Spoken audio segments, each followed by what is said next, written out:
নমস্কার বন্ধুরা, 17 আগস্টে রাজ্যের মুখ্যমন্ত্রী অন্নপূর্ণা যোজনায় টাকা দেবেন, এই নিয়ে নতুন শর্ত চলে এলো। এই নতুন নিয়মের ফলে 3 ধরনের মহিলারা এবারে অন্নপূর্ণা যোজনার টাকা পাবেন না। আজকে স্পষ্ট করলেন কোন কোন মহিলারা অন্নপূর্ণা যোজনার 17 তারিখে বা 17 আগস্টে টাকা পাবে আর কোন কোন মহিলারা 17 আগস্টে টাকা পাবে না। এবারে আপনাদের বাড়িতে যদি 3টার বেশি অধিক কিন্তু ঘর বা রুম থেকে থাকে সেক্ষেত্রেও টাকা পাবেন। তার সঙ্গে সঙ্গে 50 ডিসিমল জমি যদি থেকে থাকে গ্রামীণ এলাকায় সেক্ষেত্রে কিন্তু আপনাদের ব্যাঙ্ক অ্যাকাউন্টে এবারে কিন্তু টাকা ঢুকবে। নতুন নিয়ম কিন্তু চলে এসেছে। আপনারা যারা 3টার বেশি ঘরের জন্য আপনারা চিন্তিত ছিলেন এবং জমি নিয়ে চিন্তিত ছিলেন তাদের জন্য কিন্তু ক্লিয়ার বার্তা দিয়েছেন রাজ্যের মুখ্যমন্ত্রী শুভেন্দু অধিকারী। তো চলুন কি বলেছে, একদম স্পষ্টভাবে যত রকমের কোশ্চেন অন্নপূর্ণা যোজনা নিয়ে রয়েছে আপনাদের মনে সমস্ত রকমের সমস্যার কিন্তু সমাধান করে দিয়েছে। তো চলুন বন্ধুরা শুরু করার আগে আপনাদের কাছে ছোট্ট একটি রিকোয়েস্ট, যদি আপনি এই চ্যানেলে নতুন দর্শক হয়ে থাকেন তো চ্যানেলটিকে অতি অবশ্যই সাবস্ক্রাইব করতে ভুলবেন না, এই রকমই নিত্য নতুন ভিডিওগুলি সবার প্রথমে যাতে আপনাদের ফোনে সবার আগে পৌঁছে যায়। তো চলুন বন্ধুরা শুরু করা যাক। আমাদের যারা যোগ্য বিবেচিত হয়েছেন তাদের বয়স 25 থেকে 60 বছরের মধ্যে হতে হবে, আগেই বলা আছে।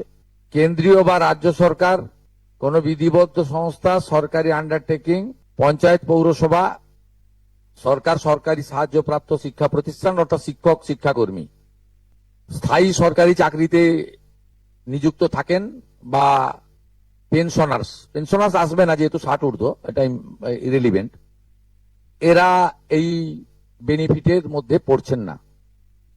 তাছাড়া যারা আয়কর প্রদান করেন, অর্থাৎ এখন আয়করের ঊর্ধ্বসীমা হচ্ছে 12 লক্ষ টাকা বছরে। 12 লক্ষ টাকা পেরিয়ে গেলে আয়কর দিতে হয়। যে পরিবার আয়কর দেন অর্থাৎ যার বাৎসরিক আয় 12 লক্ষ টাকা, সেই পরিবার এই কর্মসূচি অন্তর্ভুক্ত হওয়ার সুযোগ পাবেন না। এবং যে মহিলা নিজে 10,000 টাকার বেশি নিজে উপার্জন করেন মাসে, তাকেও এর বিবেচনার মধ্যে প্রাথমিকভাবে আনা হয়নি। কিন্তু এক্ষেত্রে যারা ক্যাজুয়াল, কন্ট্রাকচুয়াল, মানে বাড়ির পুরুষ মানুষরা, তাদের বাড়ির পরিবারের স্ত্রী বা অন্যরা বিবেচিত হবেন। যদি কোনো মহিলা, এটা একটি নারী অর্থনৈতিক সশক্তিকরণের স্কিম, সেক্ষেত্রে যিনি সরাসরি নিজে 10,000 টাকার বেশি উপার্জন করেন তাকে বিবেচনা করা হবে না। 25 থেকে 60-এর মধ্যে যারা 3,000 টাকার কম ভাতা পান, ধরুন উইডো পেনশন 1,500 টাকা এই মাস থেকে হয়েছে, গত মাস পর্যন্ত ছিল 1,000 টাকা, তাদেরকে হায়ারটা দেওয়া হচ্ছে, 3,000 টাকাটাই দেওয়া হচ্ছে অন্নপূর্ণা যোজনাতে।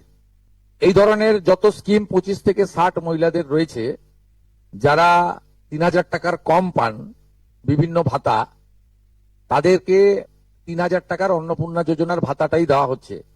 এক্ষেত্রে দুটি ক্ষেত্রে আমরা শিথিল করছি। একটা হচ্ছে দিব্যাঙ্গ ভাতা যারা পান তারা দুটো ভাতাই পাবেন। তারা দিব্যাঙ্গ ভাতা যেটা আগস্ট মাস থেকে 1,500 হয়ে যাবে সেটাও পাবেন, অন্নপূর্ণা যোজনা 3,000ও পাবেন, শুধুমাত্র ফিজিক্যালি চ্যালেঞ্জদের ক্ষেত্রে আর পিএম কিষাণ সম্মান নিধির ক্ষেত্রে। এই দুটি ক্ষেত্রে আমরা এটাকে শিথিল রাখছি। এছাড়াও এর আগে যেটা অনেক মহিলার নাম বাদ চলে গেছিল, 3 কক্ষ বিশিষ্ট বাড়ি, এটা গ্রামের ক্ষেত্রে এক্সাম্পট করে দেওয়া হয়েছে। গ্রামের ক্ষেত্রে কোনো বাড়ির সংখ্যা রাখা হয়নি, শিথিল করে দেওয়া হয়েছে। অর্থাৎ গ্রামীণ এলাকার মহিলারা এবারে আরো বেশি সংখ্যায় সুযোগ পাবেন। তাদের ক্ষেত্রে, গ্রামীণ ক্ষেত্রে 3 কক্ষ বিশিষ্ট বাড়ি, যেটা জুলাই মাসে ওই ক্রাইটেরিয়াটা থাকার কারণে অনেকে বঞ্চিত হয়েছেন, এবারে আর বঞ্চিত তারা হচ্ছেন না। এবং শুধুমাত্র জমির পরিমাণের ক্ষেত্রেও যে 7টি কর্পোরেশন রয়েছে, সেখানে শুধুমাত্র 50 ডেসিমেলের বেশি জমির মালিকানা যারা কর্পোরেশন এলাকা, কলকাতা, হাওড়া কর্পোরেশন এলাকা 7টি, পৌর এলাকা এবং গ্রামীণ এলাকাতে ছাড় দেওয়া হয়েছে জমির পরিমাণের ক্ষেত্রে। এর ফলেও আরো অধিক সংখ্যক মহিলা গ্রামীণ মহিলারা বিশেষ করে এবারে আপনার অর্থ পাওয়ার ক্ষেত্রে সুযোগ পাবেন। আমরা সরকারি অর্থ নারী সশক্তিকরণ, নারীর অর্থনৈতিক ক্ষমতা বৃদ্ধি এই লক্ষ্য রেখে প্রকৃত প্রাপকদেরকে আমরা দেব এবং প্রাথমিকভাবে সংখ্যাটা 17 তারিখে মাননীয় মন্ত্রী মালতী রায় মহোদয় আপনাদের জানিয়ে দেবেন। 17 তারিখ বিকেলে আমি সংখ্যাটা বলছি না, কিন্তু যে কয়েক লক্ষ মহিলা তারা জুলাই মাসে অর্থ থেকে বঞ্চিত হয়েছিলেন, এই 3 কক্ষ বিশিষ্ট বাড়ি বা জমির পরিমাণ ইত্যাদির কারণে তাদের ম্যাক্সিমামটাই এবারে আমরা সংযুক্ত করে দিয়েছি। তাই আমি বিশ্বাস করি যে আগস্ট মাসে প্রদেয় অর্থে 100% না হলেও 99% প্রকৃত প্রাপকদের হাতে আমরা পৌঁছে দিতে পারবো। এবং এর সাথে সাথে অভিযোগ পোর্টালও চালু করে দেবেন, যে অভিযোগ পোর্টালেও আমাদের দপ্তরের গাইডলাইনের বাইরে গিয়ে কেউ যদি পেয়ে থাকে আপনারা তথ্য দিয়ে সাহায্য করবেন রাজ্য সরকারকে।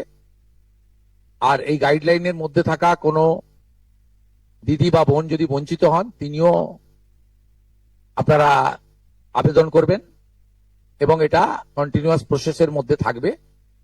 এবং আমরা বিশ্বাস করি আগস্ট মাসে যে তালিকা হবে এই তালিকা আপনারা সবাই অ্যাপ্রিসিয়েট করবেন এবং প্রত্যেক মাসে দ্বিতীয় সপ্তাহে